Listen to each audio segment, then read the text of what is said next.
AM Best has published a report looking at the first Solvency II public disclosures of companies.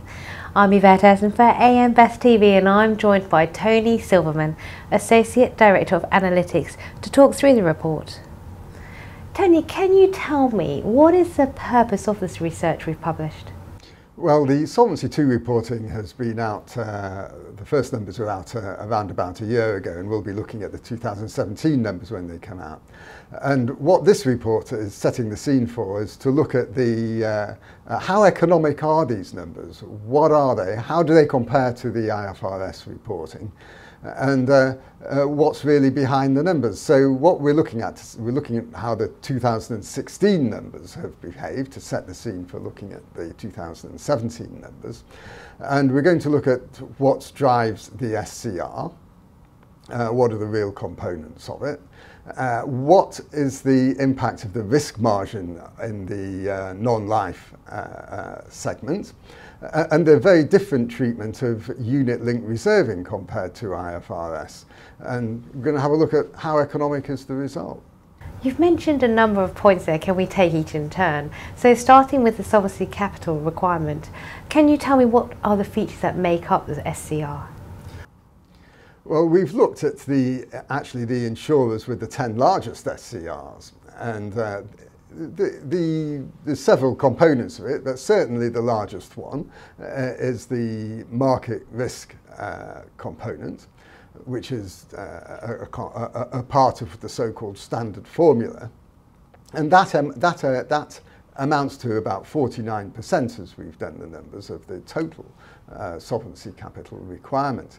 There are various different ways of doing these numbers, and there are set-offs. Sometimes people report a larger number which is grossed up for things that we've netted off against it. And the number does vary a lot as well. In fact, one of those 10 is down at 27% for the market risk component of the SCR, and the highest one is in the 70% region. And the other point that's worth mentioning here is that there are categorization issues. For example, we think in the region of 40% actually of the market risk component of the SCR is actually a capital set aside to cover the costs of credit default on investments.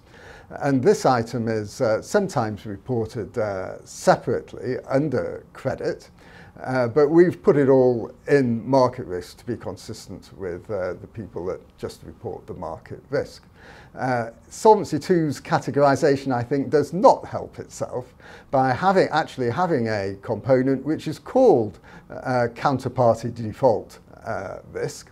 But that's actually something else. This is all explained in the note, but that is mostly something else and doesn't actually relate to default cost on investments.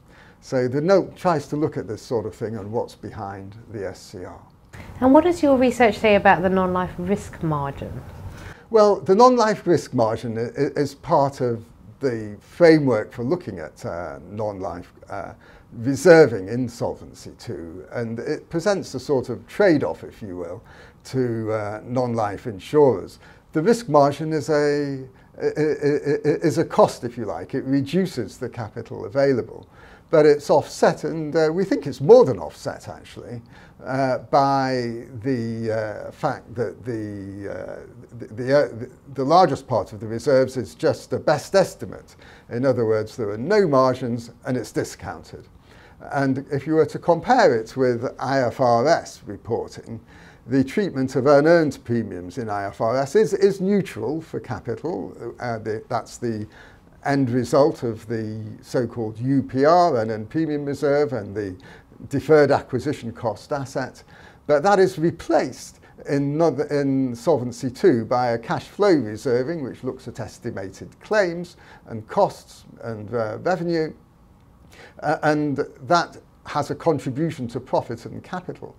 And overall, the risk margin, which turns out to be about 5% of the best estimate reserves overall, is probably more than offset by the other two factors to leave a positive contribution in our assessment to available capital for the non-life segment.